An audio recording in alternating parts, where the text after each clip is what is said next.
YouTube. What's up? What's up? What's up? So I'm gonna try to braid my hair up so I can put my wig on today. Yes, your girl is wearing a wig today. So let's see. I have a mirror behind my camera.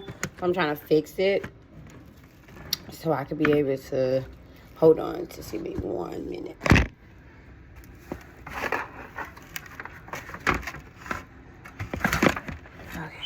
I thought I had it.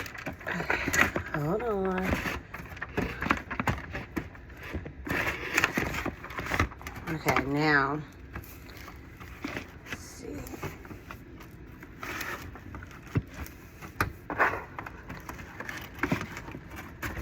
I love this mirror and I don't want to get rid of it. It broke. The bottom of it came apart, so we're gonna do what it do. Make it do what it do. Look, we're gonna make it do what it do. Okay, I have my little stand. So how you guys, everyone that don't know me, I'm gonna start off by saying my name is Maisha, but I go by Miss Red. And yes, I am starting this YouTube channel. So I'm trying to do different things every time I come on here. I'm trying to do learning different things such as my lashes. I just put those in using a double-sided mirror. You know, one of these mirrors. Oop, I didn't wipe it out, but oh well. Because it just sits on my... I gotta figure out how to edit these videos. Which I think I'm gonna edit this video. But yeah, so I have my little earrings I want to wear today. I love these earrings. These are, you got a little hair on it, but these are a go-to earrings, that little diamond hoops, and I love them. And so sometimes I have like silver or gold glasses I go with sometimes. See that? Lashes, glasses, earrings, you know, jewelry goes a long way. I'm not a flashy type of girl. And yeah, I have my little lip gloss. It did say Guess on it. Let's see if it still say Guess on the thing. But this is some lip gloss my sister brought. Is by Guess. I have different I think I have this in brown, another color, but I have it in my different purses that I try to keep lip gloss in my different purses that I change into. So yeah, let's get into it. Let's see, I don't need nothing out of there. I thought I needed something out of there, but I don't. Okay, so I'm gonna start by braiding my hair down so I can be able to put the wig on.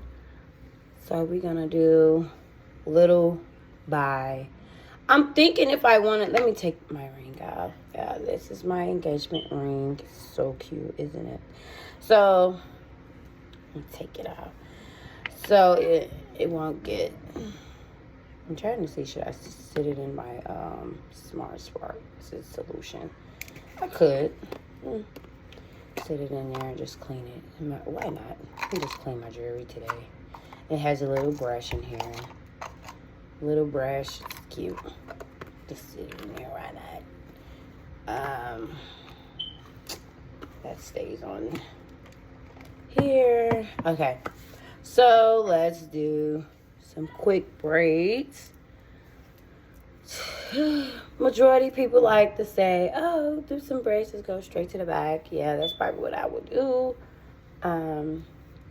I suffer from alopecia. I had alopecia for like 7 years now. I think it was around the time I noticed after I had my second,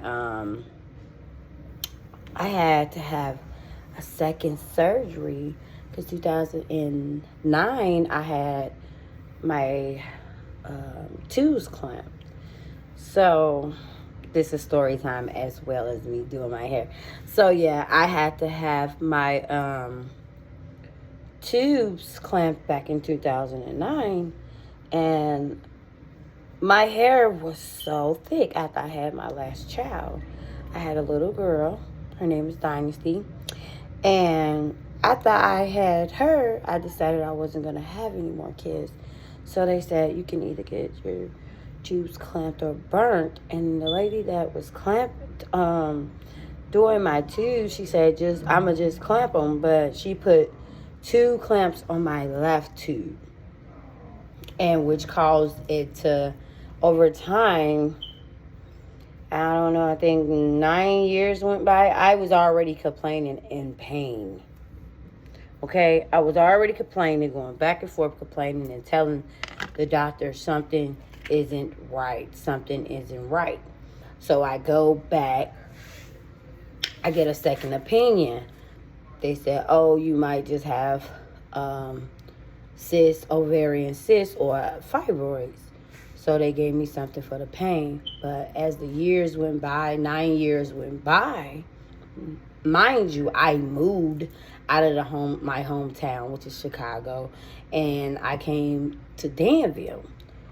Went to Danville, no doctors can tell me what was going on with me. I was in a lot of pain.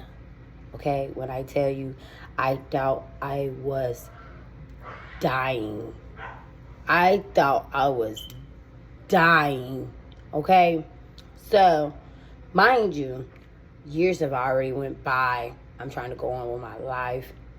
I'm dating this guy who I fall in love with. Not my kid's father, but we was together for 5 years. But I had waited a whole year to tell him. I met him, my daughter was 1 going on 2 or something like that. Waited a whole year to tell him I couldn't have any more kids. So we used to get into it all the time about that because he wanted his little girl, but I had already had 2 girls and 2 boys. My daughter was 1. Adopt her as your own, you know. But anyhow, years went by. I say about 6 years went by. I moved to Danville, and then I moved to Champaign. So I seen a doctor in Champaign. Something said, just go see a doctor, because I was in and out the emergency room.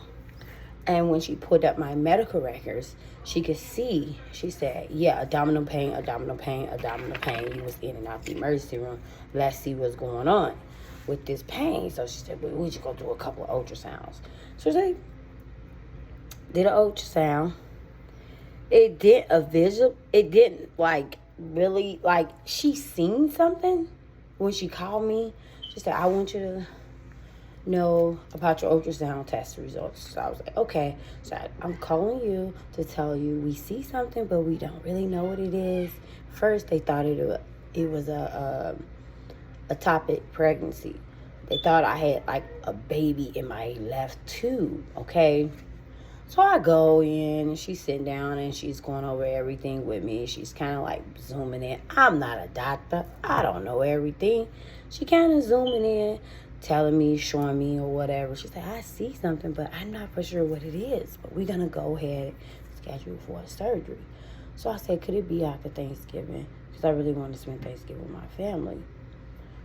Mind you, she said, okay, December the 15th.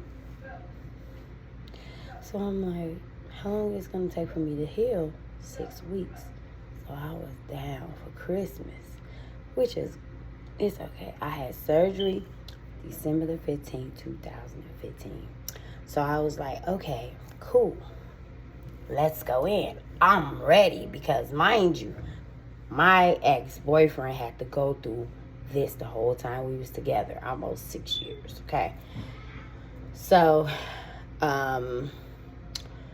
scheduled the surgery. I went in for the surgery. I had to be there early at about, I think I had to be there at 9:30 in the morning. No jewelry, no lotion, no nothing. Just come in. Boom. So they set me up. I'm in a room. I think I have a video. I got to find it and put it on YouTube. I know it's on Facebook. But put me in my room. Give me something to relax myself. My blood pressure wasn't up, which is a good thing, because I guess in that time I really wasn't at a risk of having high blood pressure because I was still like, what, 27, 28 at the time. So I didn't suffer from high blood pressure till I got in my 30s, which I know how to manage because I know when my head is hurting, I know to take a rest. So, mind you, go into the surgery room. I'm ready. They sitting there. I see a big old clock with red letters, and it's just counting the numbers or whatever, like, you know. I'm like, okay, maybe this is getting real. So as they putting this thing on my mouth, I could hear somebody in my ear with a soft voice. They just said, just breathe in, breathe out, breathe in, breathe out. Mind you, second time ever having surgery because I pushed all my kids out. I never had the experience of laying on the surgery table until I got my tubes tied with my daughter. I was literally by myself when I got my tubes tied. Nobody was there. I got dropped off. Oh, I'm getting emotional because I was just only 22 years old. So to be 27 going on 28 and have to go through surgery, but my ex-boyfriend was there, so it was a blessing that I had him there with me and I didn't have to experience the second time of going into surgery by myself because nobody wanted to be with me when I was getting my tubes tied the first time. I was asking everybody was so busy. So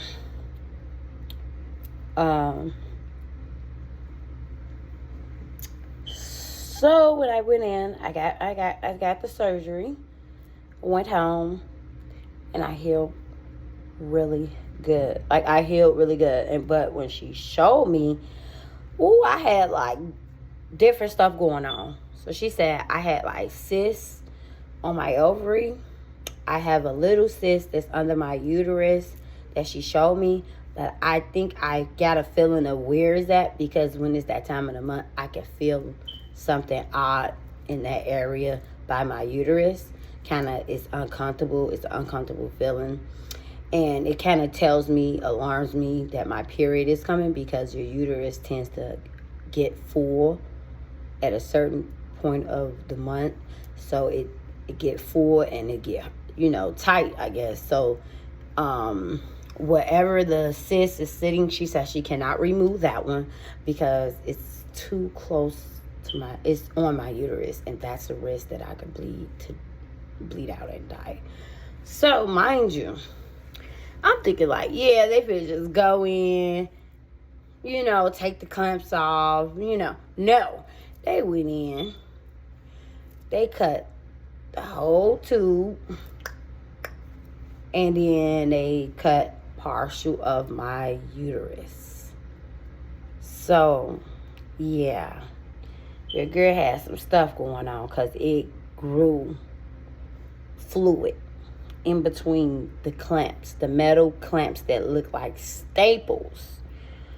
Mind you, before then, I already got papers before I signed to get this surgery on my tube so I wouldn't have kids.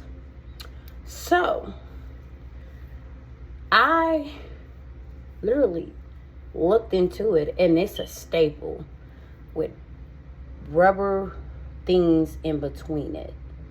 And it's a hook that it hooks to, so it closes. So when you close it,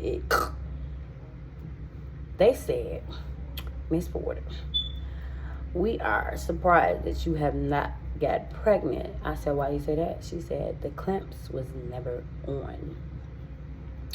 This one on this side was hanging, but by it was like this for God know how long, but this one was always hurting. I don't know if she pulled it and put a clamp and caused my skin to be stretched, and over time I don't know what the fuck or how the fuck you do surgery. Sorry. I don't know how you do surgery and then you messes up to that the patient out of 6 years been suffering through pain. And then I went down to the daggone doctor. She wasn't even the doctor anymore. They wasn't even trying to let her see. I was looking for her. I was looking for the doctor. I kept asking her, well, where does she practice at? Where is she? Because I've been suffering. Before I went to the route of having someone that never opened me up or ever examined me or ever, like this is the lady that did the clamps. She delivered all 3 of my kids. So I don't know if she was tired of me having kids and she was like, you're not going to have any more after I'm done with you. They're going to have to go in and they have to remove partials of your parts. So if I wanted to get down the line, if I wanted to get a reverse, my shit would have been already messed up. My uterus would have already been messed up. My tube on my left side would have already been messed up. So like everybody said, when that lady gave me all that paper, I was supposed to go through a pursuing of a lawsuit. And I don't know, I didn't never know if anybody have any advice on how to go through medical lawsuits. But I still can pull up all the stuff from my medical records and have a lawyer look into it and pursue a lawsuit against that. Because why would you allow me to go through the extreme that I went through all them years? I have medical records. I could go get medical records when I was going to the doctor there. And how I went weeks after months, 2-3 months after my surgery and telling them I was in pain. They said, oh no, that's your post-op. You need to let it heal. A year went by. 2 years went by. 3 years went by. 4 years went by. 5 years went by. I'm still in pain. Meaning, mind you, I couldn't be interactive too much with the person that I was with, because if we was interactive too much, I would be crying afterwards. And I had to explain to him that I had something going on. And mind you, that put a dampener on our relationship. Our relationship had never went back the same. We actually broke up 2 years after the surgery because it was too much that I believe that part caused our relationship to go. So, yeah. I suffered through all that. I had to go see help. Had to go get therapy. Because of the fact of going through what I went through, I never went through nothing like that. A doctor explaining to me and telling me that, oh yeah, you might not be able to have kids and all that. And I'm like, I was done. But if I had met my husband and my husband wanted a baby, I would have had to explain to him that, oh, I can't have any more kids. Hold on, let me take this waist trainer off, because I can't breathe while I'm talking. It's like in my abdomen area right here. So I'm like, mind you, I'm like, ooh, I can sit down on my bed. I forgot. Mind you, I'm like, what the fuck did she do to me? And I'm only 28 at the time. Like 28 at the time. 28, yeah. Okay. So I'm confused of what is going on with my body. I'm like, man, what did you do to me? What did you do to me? What did this lady do to me? And I'm gonna move right here so I can I see. I can see closer. So I'm like, what did this lady do to me? You know? Why did I have to suffer through such just, it was traumatizing. It was very traumatizing. It was very just uncomfortable. It was very confusing. And I just felt like my life was never going to be the same after just going through the fact of having surgery the second time. I was so young. Like, okay, yeah, I'm still young, as everybody say. Oh, 36 is so young. Yeah, 36 is young. I'll be 37. But just to be in my 20s, late 20s, going through that, like, that was very traumatizing. Very traumatizing. And I would not wish that on nobody at all. Like, do your research. Like, I really had it in my mind to that. Oh, because the person I kept having kids by, I didn't want to lay up. Yeah, I loved him. At the time, I loved him. Yes, I was in love with him. And, you know, I tried to make it work.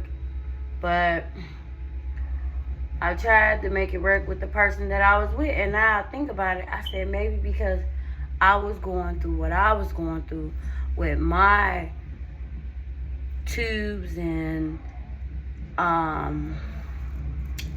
happened to have surgery 2 times. It's like,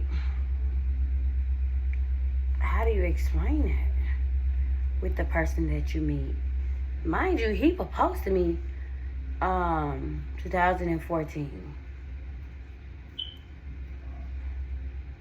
And I said, yeah.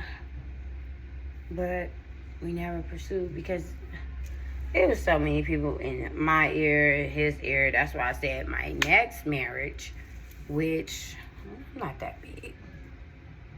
Thought I was real big. But my next marriage, I'm praying that I would just pray to God. The guy I'm with, I love him so much. And I pray for him more than I pray for myself. And us as women has to pay attention to that. Because it's like you have to pray over your husband, your fiance. I pray over my fiance and I ask God to cover him and I ask God to lead him in understanding of what I'm and guide me into what I am dealing with.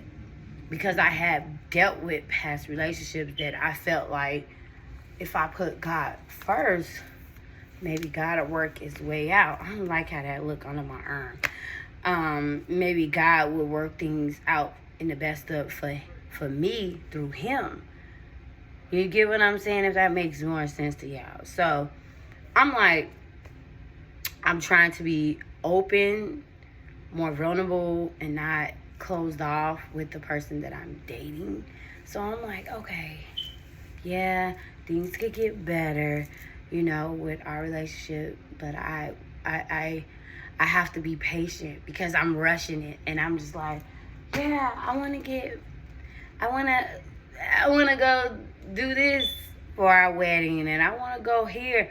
I even said Times Square, New York, because he's from New York, and I'm like, oh, slow down. That's a lot of money. Let's just plan through it. So like, I'm planning, and I really am planning this vision board of what idea of what I like, and I also want to give him time to talk to me of what he like, what he want, what do he want to have a part of our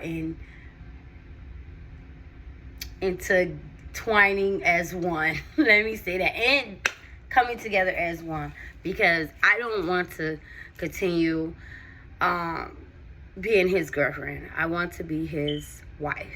I see myself being his wife. I know I can carry that title as his wife. He is my everything. And he still gives me hope that it is still love out there after the relationships that I have been through already. And it's just, oh, I got emotional. Oh my God. It's just to say this. Don't never give up on yourself. And don't never give up on love. Always have faith in God that God will see you through it. if that makes any sense. Oh my God. Okay, you guys, I gotta go because I'm getting emotional.